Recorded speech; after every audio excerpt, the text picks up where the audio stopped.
Hello. Welcome to episode 4 of From Drugs to Love and Everything in Between. I'm Bruce. I'm Jaden. And we haven't filmed in a few weeks. I was trying to make you guys miss us. I was pulling the old delayed gratification that people do in relationships.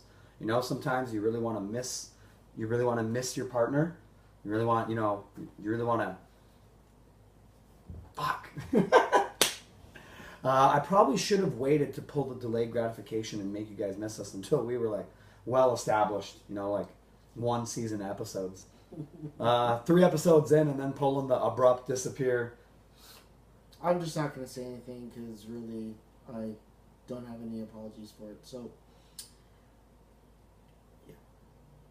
yeah, I really just said a bunch of bullshit there. I had no idea really what was coming out of my mouth. Sometimes that happens. And sometimes is kind of an understatement, but that's cool. Would just like to give a shout out to our number 1 fan. You know who you are.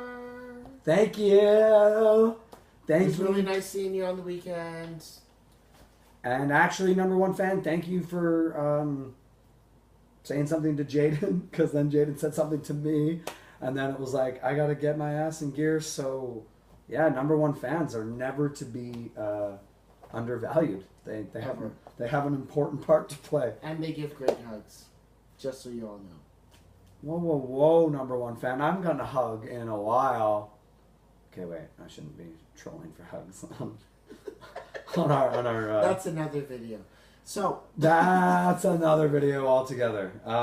Okay, so today's episode, Jaden implored me a few weeks ago to talk about what our purpose was in even doing the videos, because we just threw up some videos and we were just like right to gangbusters.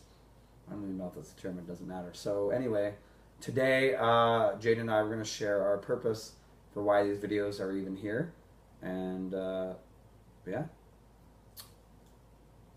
I guess I'm going first. Okay, so the purpose or reason I'm doing the videos, well, you did just thumb towards me, right? Yeah, I did. Okay, all right, so Talkie McWhitey's going first. My purpose for doing the videos for me are I teach what I most need to learn. And it's obvious I got a lot to learn. And I feel like at the tender age of almost 34, 5 weeks, I'm becoming more and more willing to learn important things that would actually change my life, rather than the stubborn activities and stubborn thoughts and stubborn feelings that I keep holding on to and acting out. To put an animal metaphor on it, I'm getting tired of sticking my head in the sand like an ostrich. So these videos are my taking my head out of the sand. Another purpose for me doing these videos are, I had a victim identity that I cherished, like deeply cherished, until I was roughly about 30. I used being a victim as like emotional currency in human interactions and human relationships. And I actually got ahead in a twisted, fucked up way by being a victim. Rather than being entrepreneurial or ambitious or using emotional currency for the greater good, I used it for the greater bad. And so another purpose I have for doing these videos is I'm going to speak about my victim experiences, but from the part that I played in them, rather than being an innocent victim and why is this happening to me and oh God, life sucks and everyone's out to get me. I'm actually going to talk about the active part I played in being a victim, because I think that that's how you get over being one, and how you get over using victimhood as emotional currency. So I would say that that's actually another huge purpose to me doing those videos. So for any people who want to stay being a victim, stop watching now. Yeah, I think there's probably a few other purposes, but I'll shut up now. Oh, guess it's the drum roll. My purpose for doing these videos I have a lot of different purposes, but one that seems to resonate the most with me would deal with. I'm a pretty solitude-y, I guess you could say, person. I like to spend a lot of time by myself. I mean, if I wasn't dating and if my girlfriend wasn't so cool in planning activities and stuff, I'm pretty sure I'd be pretty okay not to see her or hang out with her. Not because I dislike or don't like, I just really enjoy my time. I guess you could say that I have embraced my introverted, hermetic nature when it comes to my home. I enjoy not being out in the world, and all the craziness that goes on out there for me can be quite anxious. So when I get home, needless to say, I pretty much kind of stay put.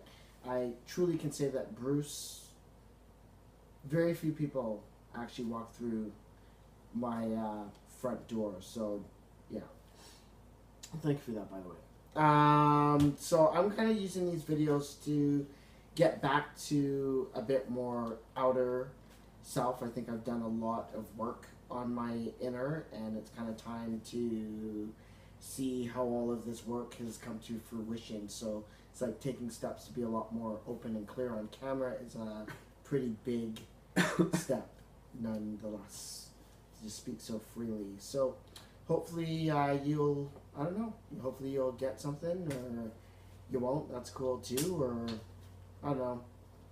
I'm pretty go with the flow these days. Organic. I like it. Yeah. That's all I can do. Is be me. Yeah, and it's like Jade and I have had a lot of conversations, like a lot over the years, because we spent many, many hours in the paint industry in the winter. And if you've ever worked at a paint store in the winter, you get to know people you know well, even more well. And so we talked about a lot of stuff, and we realized that, I guess this is going to appear in supreme arrogance. I'm arrogant, whatever. We took a lot of value from what we said to each other, or when we would explore ideas, or when we would talk about shit we knew nothing about. And so actually, we decided to collaborate on this idea because we thought, even though I'm teaching what I most need to learn, and that I'm looking at the value I can take from these videos, we're actually genuinely interested to see if you take value from anything we say.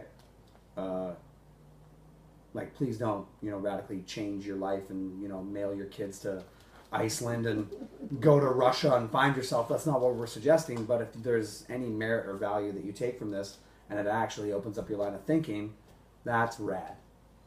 Yes, I just said rad. I know it's not 1992. It's not the movie Point Break. I'm not Patrick Swayze, but I did say rad.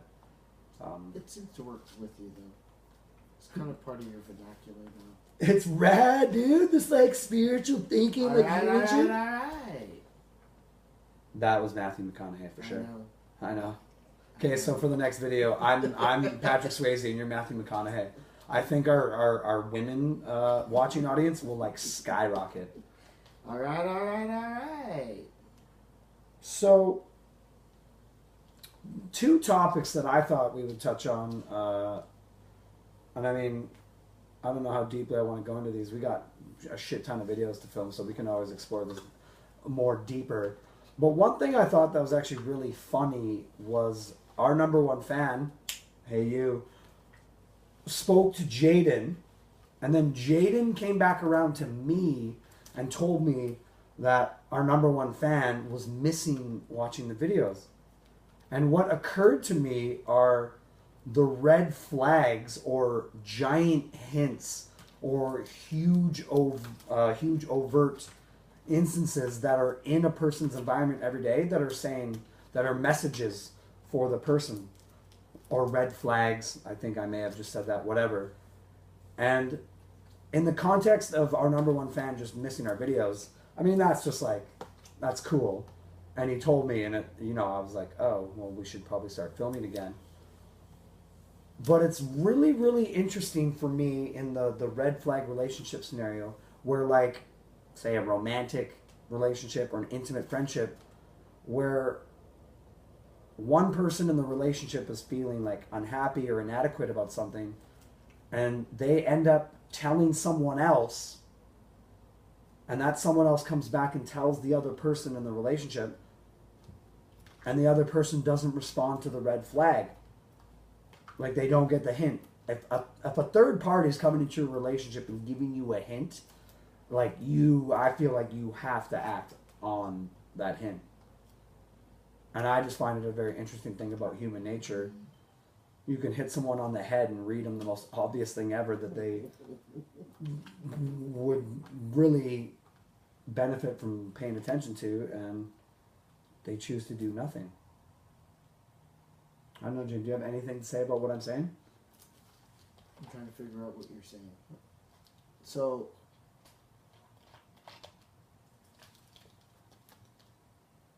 I did kind of are babble. we saying that two people in a relationship, one person goes and talks to like a friend or a mutual friend of the two, and then that mutual friend that one partner goes and talks to comes back and tells the other partner certain details to that conversation? All right, so to take all that babbling I did into like a super quick example, Yes, please. a boyfriend and a girlfriend in a romantic relationship that's going downhill, or things are kind of going through a So struggle. they're struggling, yeah. Girlfriend goes to best friend or someone like or a mutual friend of the couple, and outlines that she feels, he's acting like a dipshit, or he's being emotionally manipulative, or he's ignoring her. And so this third party best friend, mutual friend, goes to the boyfriend and is like, hey, had a chat with a girlfriend. She kind of feels like you guys are struggling a bit, and she's tried to talk to you about it, and you shut her down. And so now here I'm a third party bringing up to you that the girlfriend thinks you're acting like a dipshit. And it's Yeah, like, you gotta pay attention to if that. I don't act on that red flag, Yeah, you might as well just not be in that relationship. yeah. Yeah. Because it kind of sends a blatant message that you don't care. I would think if that was me, I think that's the message I would be sending, is that I definitely don't give two fucks. Give two shites. Well, and this is that moment, because I'm gonna put this on my gravestone. Denial was the world's biggest addiction. Here lies Bruce Meikle, 1981 to probably sometime before he was 40. May he rest in peace. P.S. Denial was the biggest human addiction, without a doubt. And so, third party or best friend comes to the boyfriend and is like, yo, your girlfriend feels emotionally invalidated, feels like you ignore her, feels like you shut down major topics of conversation. She's in fact said you're being a dipshit. And that boyfriend will look at the mutual friend or best friend and say, I don't believe you. I don't think that's happening in a relationship at all. That's quite possible, though. Some people aren't present in the relationship at all. And I've been that person, and I've been the person who's been overly present. Right? So that could potentially be quite true. Because then maybe the girlfriend who's talking to this other friend is having an unspoken expectation moment where she's not being clear or speaking in a manner or in a language that this other person could actually understand. Like, I find in situations like that, it's actually better to just, talk to them like they're 5. And actually, you know what? That's not a bad idea. Talk to them like they're 5. Incite an emotional reaction for them and be like, oh, where were you for the last 90 days? There you are. There's that emotion. And actually... Well, I didn't say to talking to somebody like 5 doesn't mean that you're speaking down to them. When I say talk to somebody like you're 5, I'm meaning being very clear and very authentic with your emotions and feelings. Kids are very clear. They're very straight up with what's going on for them. When you ask a child, hey, how are you feeling? It's right to the point. There's no big words to mask or hide what the actual emotion is. It's like, just talk about it. Don't color it like it's poetry or fiction. just talk about it like the unfiction that it is. Yeah, I guess. Then you're not having to necessarily have a third party come into your business. Well, earlier in this video, I talked about one of my purposes for the video, or for me doing the video, was to share that I had a victim identity that I used on purpose to further foster a victim identity. And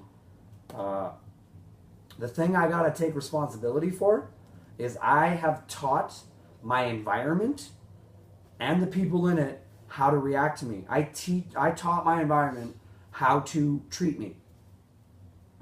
So that kind of, yeah, that's where the onus is on me. If, yeah, I don't know. I don't really know how to continue with what I'm trying to say, but,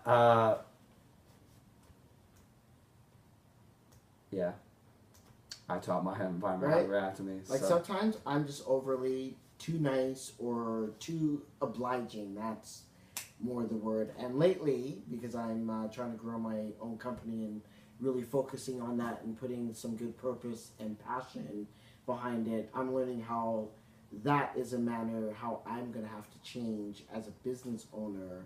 And, you know, things are getting a lot more serious. I can't be so obliging and accommodating all the time, because some folks don't know when to turn off the tap of wanting more. So therefore, I got to learn how to step up and be like, you know what, that's as best as I can do for you in this circumstance. Like, yeah. And so. Well said. I mean, I would, the thing about interacting and relationship interacting is setting the context of safety, and being like, hey, is this a safe place where I can challenge you right now? Is this a safe place where I can express what I'm feeling? Is this a safe place where I can say, I actually wanted to fucking punch a kitten today because it bit me? And you're not going to be like, oh my God, you hate kittens? It's like the puritanical position taking is like, almost like, it's almost offensive. The reaction against someone else for having a position or a view and taking this puritanical, like, you think and feel that way? Oh my God, you're like so different than me. And it's like, actually, that is a very terrible and confusing message. I shouldn't really be puritanical or righteous about anything. So my relationship example, actually, the boyfriend girlfriend, that relationship lost emotional lost safety, and it was like, basically, I think the thing to say, fix that relationship or not have the third party be like, hey dipshit, here's your red flag, and he deny it, is reestablishing the safety. Because the disillusion of relationships is really just a blocking of communication, and shit rolls downhill. So when the communication starts getting blocked, the relationship starts sagging. And yeah, but relationships aren't so like psychologically compounded, right? Like, there's emotions, there's life experiences, you know, certain markers that some people have met that maybe that their partner haven't. Like, it's a whole new ball game. I don't know, man. I think people just need to get more real with themselves, what they want, what they need, and, you know, make a very distinctive thing around that. You fighting for your wants, or you fighting for your needs, and the two are very different. I find a lot of people fight for things they want, but are not necessarily what they need, or what would actually be appropriate for them in that particular relationship. I don't know. that was, you know what, that's awesome, because one of the things that I've really been thinking about is how I present myself to other people, or how it's presented. And it's like, I think authenticity or being real or getting real would be like, hey, I'm a fucked up guy and I have some patterns that I go into sometimes. I also really like people, and I like entertaining people, and I like laughing. I also sometimes really forget to call you on your birthday. Just come into it from the get-go saying, I'm good, I'm bad, I'm ugly, I'm beautiful, I'm everything. And yeah, I'm imperfect. yeah, I know I'm doing perfection. But I guess that's really not attractive. For who? Well, I'm just thinking of like airbrushed magazines and like Glamour and Cosmo and Maxim and Life doesn't look like those glossy magazines? Man, I thought Life was as stylish as... I think more people are starting to realize that. I think there's shifts coming. You know? I don't know. But you always say it. You get back what you put out, so it always comes back to us at the end of the day. Oh, totally. The scientific psychological term is called confirmation bias. And confirmation bias is I get what I'm looking for. So like scientists, when they're doing tests, can almost not do their tests without confirmation bias. As in like if the results fail Fair enough. or if the results are good. Yeah, we've totally gone over time today. We gave you 5 extra minutes to make up for 3 missed videos. 3 missed videos? Bruce, you flake. Hey, so I won't take that statement on at all. Life happens. Sometimes we get busies. I like to get busy. Anyway, thank you, number 1 fan, and anyone else that's watching. Love you all. Love you. See you soon. That's it. Episode 5 coming soon.